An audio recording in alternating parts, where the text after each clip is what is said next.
Hey guys, welcome to Get Busy Watching. I'm your host, Honest Dan. Let's talk movies.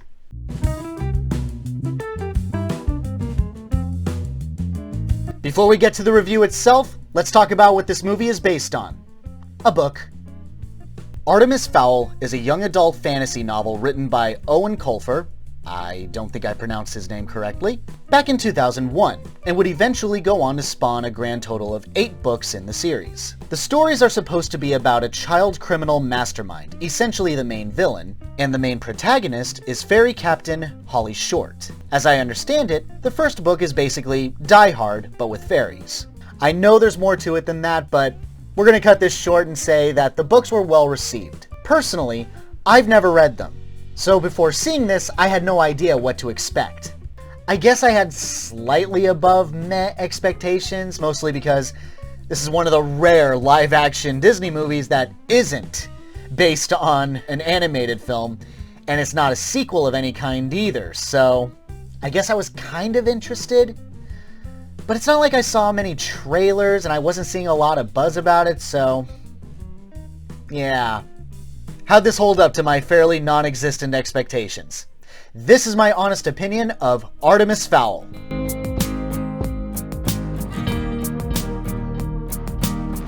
ARTEMIS FOWL, played by Ferdia Shah, is a young boy genius and is as cocky as they come. He's grown up listening to the fantastical stories his father, Artemis Fowl Sr., played by Colin Farrell, about fairies, trolls, dwarves, and everything that most know to be just fairy tales. However, when his dad is kidnapped by the very fantastical forces that he thought weren't real, he begins preparations to get his father back. Enter fairy police officer Holly Short, played by Laura McDonnell.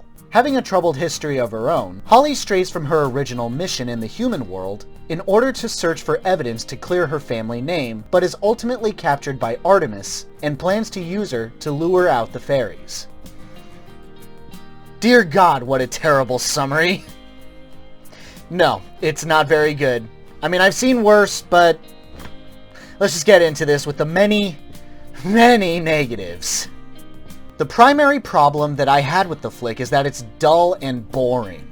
Nothing about this stands out in any particular way. A Disney dad who's barely in the movie and whose primary character is being loving?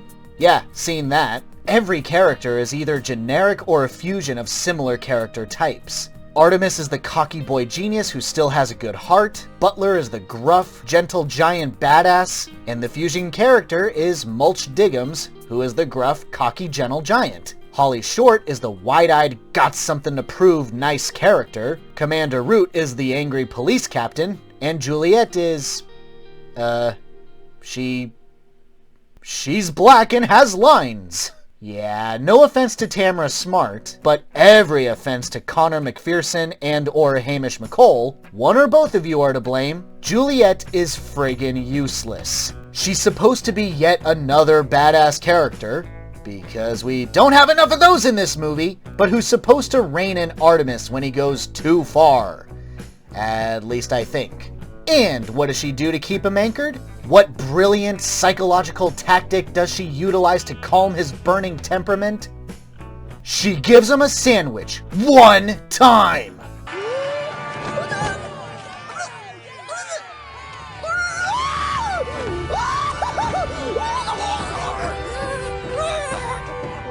Beyond that, even the visuals don't really stand out. Hidden civilization that's technologically advanced? Yes, Disney, I too have seen Black Panther. And even Fairy World looks severely toned down compared to Kenneth Branagh's previous work. I mean, say what you want about Thor, it's at least a pretty looking film. Here, not so much. To add to the pile of negatives, the world building is truly awful.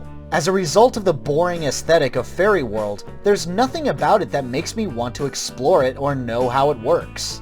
Everything just seems to work rather conveniently, or in some cases, inconsistently. The time-stopping doohickey seems to only freeze non-fairy people, until it's Artemis and his allies, who are immune to the time-stopping effects, for some reason. I think this is explained in the book, but it's not explained here.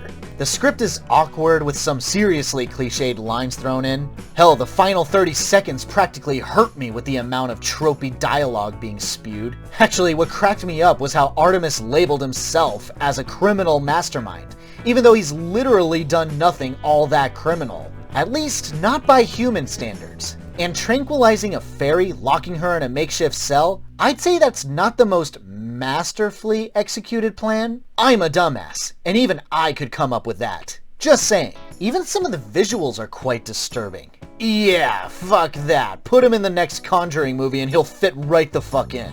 Seriously, fuck you, movie. And the dirt he eats is farted out of his ass? This really didn't work for me. Also, I couldn't follow any of the story. At least nothing in the peripherals. Like, okay, I got that Daddy is in possession of a super powerful and important MacGuffin. It was given to him by Holly Short's now dead father. Something about protecting it from this shadowy figure who wants it for some reason. Why not alert the authorities? I feel like the human world didn't need to be involved in all this. I guess they're hinting at corrupted good guys or sleeper agents working for the bad guy, but this is all conjecture on my part. I have no idea if I just missed a detail due to my boredom, but that's still a fairly big problem. With all that said, did this movie do anything that I might have liked? Yeah, a couple things here and there. I like how fairy wings are basically jetpacks. That was pretty creative. I enjoyed the wordplay of leprechaun. And I admit Josh Gad got a couple of laughs out of me. His line when interacting with Judi Dench saying, "Listen to the two of us, grunting at each other like a pair of hippos with a throat infection." Well, at least you're acknowledging how distracting your respective voices have been up to this point. And his line to the camera, "Most humans are afraid of gluten. How do you think they'd handle goblins and fairies?" I mean, fact. It works on a couple of levels for me. Clearly he's ignorant to humans, doesn't know that much about them, but there is a fair amount of people who don't eat gluten because it's fashionable to hate it. Not all of you assholes have celiac disease! Sorry. The restaurant employee side of me briefly broke free. I would say the only actor that truly stands out is Laura McDonnell, who seems to be taking the lame material she's given and breathes a kind of life into her character, being the only one with a more dynamic personality and just seems more personable. It's sadly wasted effort in this nothing movie, but I hope the best for her in future projects. And of course, I give credit to Branagh for knowing how to make something feel big. One of his biggest strengths is knowing how to make things feel gigantic and epic. Sure, he couldn't do that with Fairy World, and his talents are severely wasted on this project that gave him very little to work with, but when the fairies amass at the FOWL estate, it looks pretty cool. Pointless ultimately, but cool. I'm a sucker for amassing forces, what can I tell ya? And I really enjoyed the score. I don't know what it is, but even at his most generic, Patrick Doyle just knows how to make swelling music sound so amazing. As I said before, say what you want about Thor, but that movie's score is probably one of the best in the MCU. And here is no different. And it's a really nice part of the movie. Overall, I don't think I hate this nearly as much as everyone else. Like, it's getting a thrashing from both fans of the book and just casual moviegoers alike. I'm not of that camp. I just think it's run-of-the-mill bad. I got a few giggles here and there. There's a couple of, posture-straightening moments or two. Patrick Doyle is a welcome composer in anything that he does, and the acting could be worse. But yeah, I'd be lying if I said I didn't understand where the hate was coming from. I absolutely get it. I just can't relate to it in that way. Still, with all that said, I'm gonna say don't waste your time watching this. It's not anything special. It's only gonna anger fans, and casuals aren't gonna care. My honest rating for Artemis Fowl, a weak 3 out of 5. Thanks so much for watching, you guys. I really appreciate it. Have a great day. Stay safe and healthy out there. Hope to see you soon.